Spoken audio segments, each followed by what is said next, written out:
শর্মিষ্ঠা বলছি। এখন বৃষ্টি যেন আমাদের পেছু ছাড়ছেই না, সারাক্ষণ বৃষ্টি আর বৃষ্টি। আগের বছরেও কিন্তু এরম বৃষ্টি হয়নি। আগের বছর বললে ভুল হবে, গত 10-15 বছরে এরম বৃষ্টি হয়েছে কি না সন্দেহ। আজকে যে সিনেমাটা দেখতে যাচ্ছে ওটা সম্বন্ধে একটু বলো। সিনেমাটাই যে দেখতে যাচ্ছে এখনো তো কনফার্ম না। একটা একাডেমি অফ ফাইন আর্টসে খুব ভালো নাটকও হচ্ছে, নাম হচ্ছে অশ্বঘুরের ধুলো। এটা একটা রিসার্চ ধর্মী প্রোডাকশন হতে চলেছে, যেটা হচ্ছে বাংলার শেষ রাজা লক্ষণ সেন সম্রাট, সে তুর্কি আক্রমণের জন্য খেতে বসে বাংলা ছেড়ে গৌড় ছেড়ে যশোর চলে গেলে পালিয়ে যেতে বাধ্য হয়েছিল। কিন্তু সবাই এটা জানা আছে যে তুর্কি মানে কোন তুর্কি রাজা নবাব আমি ভুলে যাচ্ছি, যারা ওই ঘোড়া বেচার ছদ্মবেশে এসেছিল, কিন্তু তাতে যে উনি কেন পলায়ন করলেন সেইটা নিয়েই একটা রিসার্চ হয়েছে। আরও কি কারণ থাকতে পারে ওনার গৌড় ছেড়ে যশোরের উদ্দেশ্যে পালিয়ে যায়, এবং তারপরেই কিন্তু বাংলা পুরোপুরি মুসলমান শাসনের আন্ডারে চলে আসে। সেন বংশের পরেই বাংলা মুসলমান শাসনের আন্ডারে চলে আসে। সেইটার ওপরই এই প্রোডাকশানটা।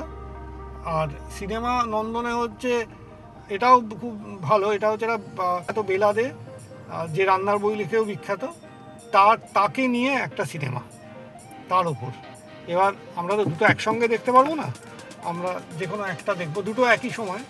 একটা 6:25 সিনেমা, 6:30 নাটক। এবারে ওখানে গিয়ে টস করে আমরা ডিসাইড করবো আমরা কোনটা দেখবো। আমরা শেষমেশ বেলাদে এই সিনেমাটি দেখলাম।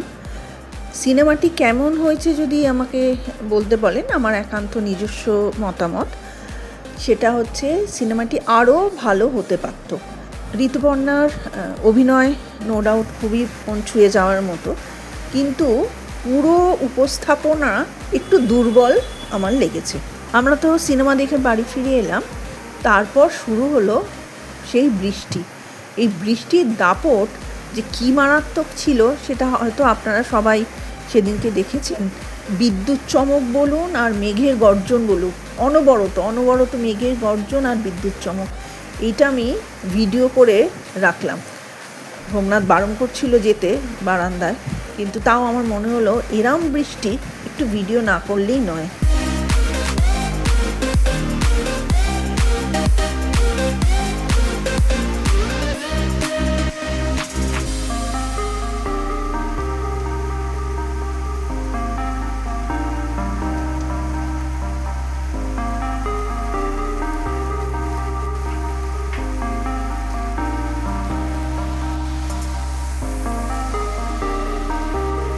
কলকাতার নিবাসী যখন এরকম বৃষ্টি সম্মুখীন, তখন ঠিক সেই সময় মুম্বাইয়ের একটু পরিবেশটা আপনাদের সঙ্গে ভাগ করে নিই। গণেশ পুজোর বিসর্জন, এই গণেশ পুজোর বিসর্জনের যে উন্মাদনা সেটা আমি আপনাদের সাথে একটু ভাগ করে নিলাম। বোন যেহেতু মুম্বাইতে থাকে, তাই আমি বলেছিলাম আমার পরিবারের সদস্যদের জন্য এবং যারা আমার ভিডিও দেখছেন তাদের জন্য এই ইমেজটা আমি তুলে রাখতে চাই, তুই আমাকে দিবি। তাইও ভাসানের যে মুহূর্তগুলো, সুন্দর সুন্দর মুহূর্তগুলো আমাকে ভিডিও করে পাঠিয়েছে। আপনারাও একটু দেখুন। কলকাতার দুর্গাপুজোর সঙ্গে তো আমরা সবাই পরিচিত, কিন্তু মুম্বাইয়ের গণেশ পুজো কিছুতেই কিন্তু কম যায় না। আগের একটি ব্লগে একটুখানি পুনে এবং মুম্বাইয়ের গণেশ পুজোর কিছু ক্লিপ আপনাদের তুলে ধরেছিলাম। আজকে মুম্বাইয়ের গণেশ পুজোর বিসর্জনের কিছু ভিডিও আপনাদের জন্য তুলে রাখলাম। আজ আনন্ত চতুর্দশী, সবাইকে জানাই অভিনন্দন। আজকে গণেশ পুজোর শেষ দিন বলতে পারেন, বা বিসর্জনের শেষ দিন। এত আনন্দ, এত হাসি, আড্ডা, খাওয়া দাওয়া, কয়েকদিন ধরে নতুন নতুন জামা পরে ঠাকুরের কাছে আসা, সবই বোন করেছে।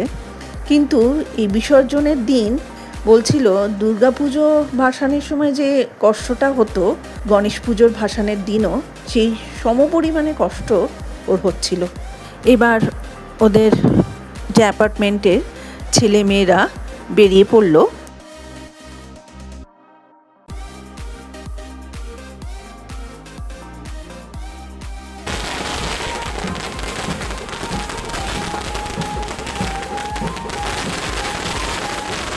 আমরা যখন দুর্গা ঠাকুরকে নিয়ে বিসর্জনে যাই, ঠিক যেভাবে আমরা বাজি ফাটাতে ফাটাতে আনন্দ করতে করতে যাই, ঠিক গণেশ পুজোর বিসর্জনের পদ্ধতিও দেখুন একই।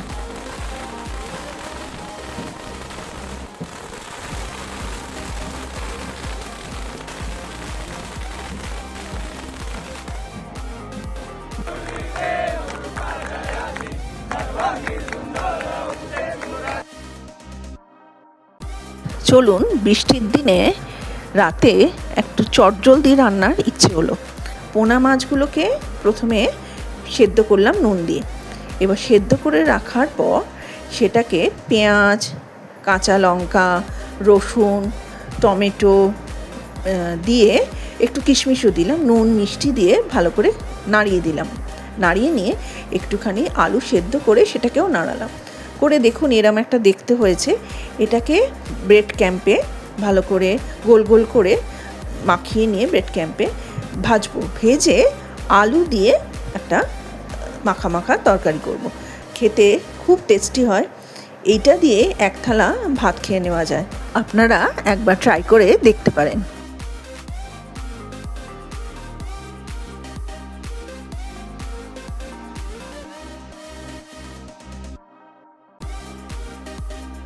সামনেই বিশ্বকর্মা পুজো। দেখুন পরের দিন সকালে একটু যখন বেরোচ্ছিলাম তখন দেখলাম বিশ্বকর্মা ঠাকুর রেডি। লাস্টের ফাইনাল টাচ দেওয়া হচ্ছে, সুন্দর স্প্রে রং দিয়ে করছে। দেখুন আপনাদের জন্য একটু ক্যামেরাবন্দি করলাম।